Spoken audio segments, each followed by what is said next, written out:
El asesinato de Darrell Lance Abbott, mejor conocido como Dimebag Darrell, fue uno de los episodios más tristes del heavy metal. Este virtuoso músico fue una de las figuras más valiosas de la historia del rock.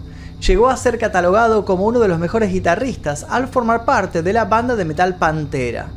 En ese momento, donde su carrera estaba en lo más alto, se ganó el respeto y la admiración de artistas increíbles como Ozzy Osbourne, Kiss y Van Halen, entre otros. Dimebag Darrell fue asesinado durante un concierto en Columbus, Ohio, durante la presentación junto a su flamante banda Damage Plan.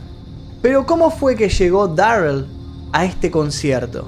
La banda Pantera se formó a principios de los años 80, y entre los integrantes se encontraba Vinnie Paul, su hermano, que estaba a cargo de la batería, y Darrell en la guitarra. Pantera llegó a lo más alto, tocando con bandas como Slayer, Megadeth, Metallica, Black Sabbath, Iron Maiden, Motorhead y Judas Priest. Este crecimiento exponencial los llevó a convertirse en los creadores del group metal, una derivación del thrash metal. A mediados de los 90, los integrantes de Pantera sufren grandes tensiones entre ellos, rodeados de excesos y de problemas personales. Sobre todo el vocalista Phil Anselmo, quien tenía problemas con la adicción a las drogas. En el año 2003, después de una actuación paupérrima de su último álbum, Reinventing the Steel, llegaría la disolución de Pantera. Supuestamente, los hermanos Abbott se enterarían de todo gracias al cantante Phil Anselmo, que había transmitido el comunicado a la prensa, oficializando la ruptura del grupo.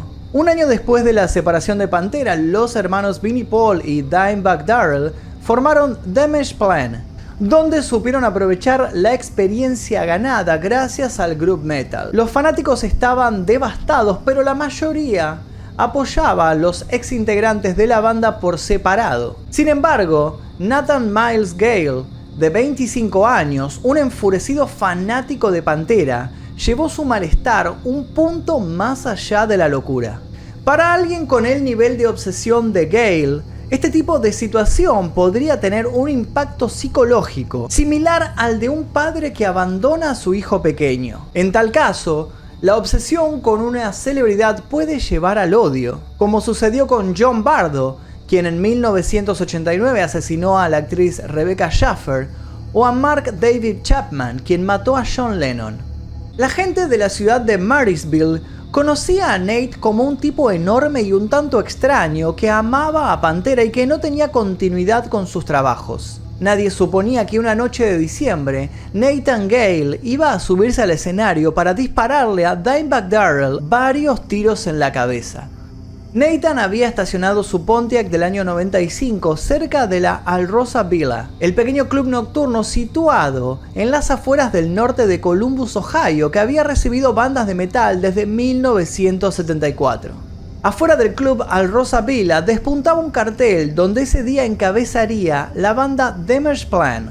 Según las declaraciones posteriores del personal del club, durante esa noche calurosa, Gale había permanecido en el estacionamiento durante 3 horas. El personal de seguridad se acercó en varias oportunidades para decirle que aparte a su vehículo, porque estaba molestando el paso de las demás personas al club.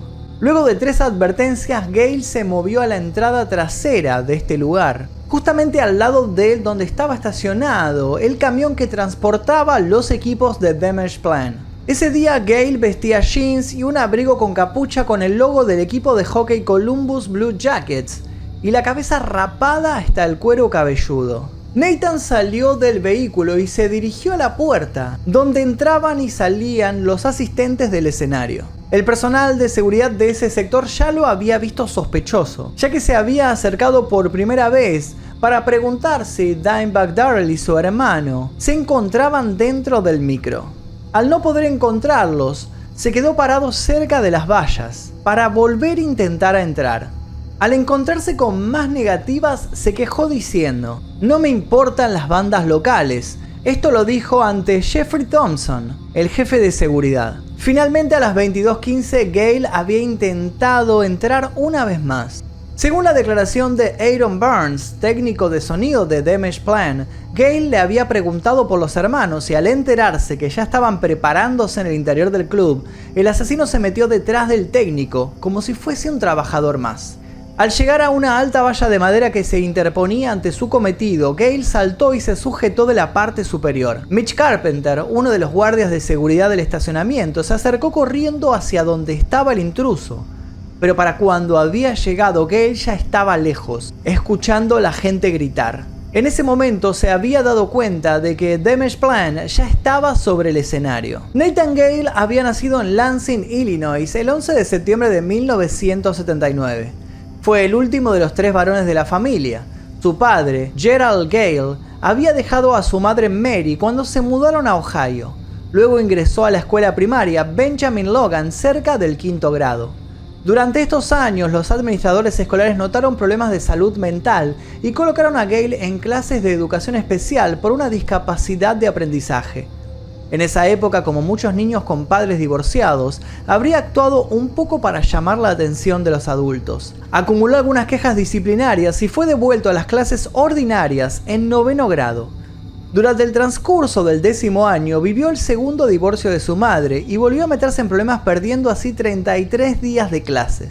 Al pasar los años, él y su madre se mudaron a Marysville y asistió al Ohio High Point Career Center, una escuela vocacional donde los informes dictaminarían que se llevaba bien con sus compañeros. A los 18 años completó su carrera como electricista. Gale se juntaba con un grupo de amigos que había hecho en Marysville. Todos estábamos bastante locos en aquel entonces, recuerda Ryan Hughes. Simplemente de fiesta, bebiendo mucho, drogándonos, practicando con la banda, pasando el rato. Gale y Hughes eran parte de una pandilla que se juntaba en una casa abandonada. En esa misma casa, Gale le dijo a su amigo que quería probar la cocaína. Hughes recuerda que desde ese momento ya no fue el mismo. Comenzó a drogarse y se volvió hiperactivo. Hubo una noche que estaba sentado en la silla y se mecía. Quiero decir, durante mucho tiempo, simplemente balanceándose hacia adelante y hacia atrás de manera muy rápida. Más tarde me di cuenta de que era así como se mueven los locos. Vulgar Display of Power, el disco que marcaría la diferencia, fue su himno diario. La mayoría de sus amigos ya se habían alejado un poco de Pantera, pero Gale reproducía este disco todos los días, a todas horas, una y otra vez. Escuchó este disco durante 2 años todos los días. Luego del asesinato encontraron un diario donde Nathan Gale había escrito largas entradas en las cuales se quejaba de su incapacidad de escuchar sus propios pensamientos. Me siento un loco, decía en una de sus últimas páginas. Esta locura fue posiblemente la que lo impulsó a subirse al escenario del club Al Rosa Villa.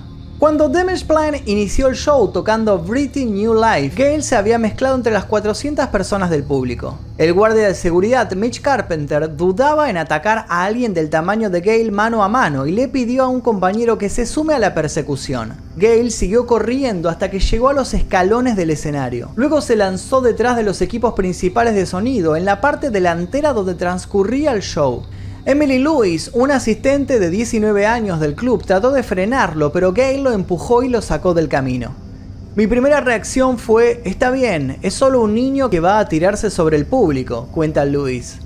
Entonces, recuerdo haberlo visto venir justo enfrente de la plataforma de la batería. Ayudado por el volumen ensordecedor del escenario, la enorme figura encapuchada de Nathan Gale se movió con rapidez desde la pared de amplificadores para cruzar el escenario, pasar por detrás del bajista, del cantante y situarse a espaldas del guitarrista Dimebag Darrell. Eric Hulk, la jefa de seguridad de Damage Plan, y Jeffrey Mayhem Thompson, el jefe de seguridad del lugar, se subieron al escenario, uno de cada lado para evitar que el fanático se les escapara, todo sin saber lo que estaba a punto de suceder. Antes de que pudieran llegar a él, Gale sacó su pistola Beretta y agarró a Darrell, haciéndole una llave de cabeza.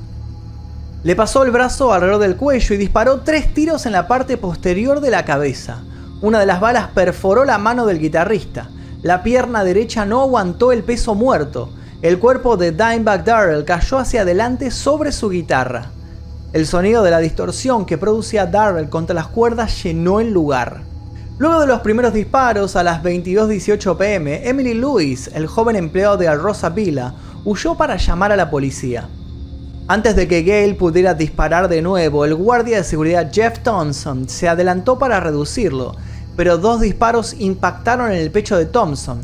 Su compañero Hulk, que estaba detrás de él, también recibió disparos en la mano y en la pierna, sumado a 4 que le perforaron el pecho. Ambos fueron heridos de muerte. El vocalista de Damage Plan, Patrick Lachman, gritó por el micrófono "llamen al 911". Luego saltó del escenario y escapó como pudo. Los fanáticos se acercaban corriendo, inundando el escenario para ayudar a Dimebag, pero nadie se acercaba demasiado al asesino. Gale disparó a Chris Paluska, el manager de Damage Plan, en el estómago, y luego al técnico John Kent Brooks, que estaba más cerca. Gale gatilló varias veces más, pero se había quedado sin balas. Mucho no le preocupó, estaba preparado con más balas. Sacó un cargador del bolsillo y siguió con lo que tenía pensado. Nathan Bray, de 24 años, estaba entre los fanáticos administrándole RCP a Dimebag. Cuando se dio cuenta de que el guitarrista estaba muerto, tuvo que detenerse. Se dio vuelta y miró a Gale de frente. Extendió ambos brazos con las palmas hacia arriba. Gale había terminado de colocar el nuevo cargador y no tardó en dispararle a Bray en el pecho, matándolo. Esta actitud en su manejo con las armas se debía a que en el pasado había estado en los Marines de los Estados Unidos. Según el psicólogo Meloy, un asesinato en masa casi siempre es producido por un solo evento, algo que ocurre horas o como mucho días antes del suceso. Normalmente es un rechazo o una humillación pública. El asesino se está vengando de todas aquellas personas que lo lastimaron y maltrataron desde que tiene memoria. Todos los desaires y fracasos que Gale había sufrido en sus 25 años culminaron en un solo acto, y se llevaría varias vidas con ello, en un recital que nadie olvidaría. Luego de matar al guitarrista, Gale se alejó de los cuerpos agitando la pistola Beretta y se colocó detrás de la pared de los amplificadores. Mientras los fanáticos intentaban salvar a los heridos, un policía se había apersonado en el club. El oficial James D. Niggermeyer, de 31 años, había entrado por la puerta trasera sin esperar a los refuerzos. Niggermeyer, al ver que una multitud de gente salía corriendo del club, no tardó en agarrar su escopeta Remington 870 de calibre 12 para averiguar qué era lo que estaba sucediendo. Niggermeyer se acercó sigilosamente por la parte trasera del escenario. Gale, al ver que varios oficiales habían entrado al lugar, agarró al técnico de la batería John Brooks, a quien antes había disparado 2 veces, y trató de usarlo como escudo. Mientras los fanáticos gritaban y los policías de frente a Gale lo señalaban y llamaban su atención, Niggermeyer se acercaba por la espalda con la escopeta apuntándole. Se movió muy despacio por alrededor de la batería y cuando estuvo seguro, disparó a la cara de Gale, que cayó al suelo abatido. Tenía que hacerlo, tuve que hacerlo, decía Niggermeyer a los testigos, mientras Gale yacía en el escenario. A las 23 horas del 8 de diciembre había 5 cadáveres en el club Villa Rosa, sumado a 2 heridos y casi 400 personas buscando el sentido a lo que habían presenciado. Varios sitios de noticias lo llamaron el peor día en la historia del metal. Mary Clark, la madre de Gale, dio 2 entrevistas y dijo: "No podría explicar las acciones de mi hijo. Nada de lo que diga de él va a borrar lo que pasó al final, en esos pocos minutos. Lamento lo que pasó. Lamento a las personas que murieron, pero yo también perdí un hijo". Ryan Hughes, su amigo, también fue entrevistado. En cierto modo, era como cualquiera de nosotros. Él acaba de tener este problema. Nathan era tan grande y tan retorcido y tan extraño que nadie quería tratar con él. Antes de que el cuerpo de Gale fuera cremado en una ceremonia privada, una autopsia realizada por la oficina del forense del condado de Franklin descartó rastros de drogas, antipsicóticos u otro tipo en su sangre. Las drogas no convirtieron a Gale en un asesino, tampoco el metal, el divorcio, las pistolas o los militares. Esto significa que el día que Nathan Gale asesinó a Dimebag Darrell fue impulsado por sus propios demonios y por su locura. Y hasta aquí el video del día de hoy, otra triste historia de un fanático enfermo, obsesionado con su ídolo. Si les interesó esta historia, los invito a dejar like, a suscribirse si todavía no lo hicieron. Recuerden que pueden ver este video en particular y otros sin censura, sin publicidad, uniéndose a la membresía, tocando el botón que dice unirse aquí debajo, tocando la membresía número 2 Maestro Oscuro y luego yendo a la pestaña comunidad, donde van a poder ver este video pero sin la censura que me pide YouTube. En fin, hasta aquí el video del día de hoy. Mi nombre es Magnum Mephisto. Nosotros nos veremos seguramente en el próximo video.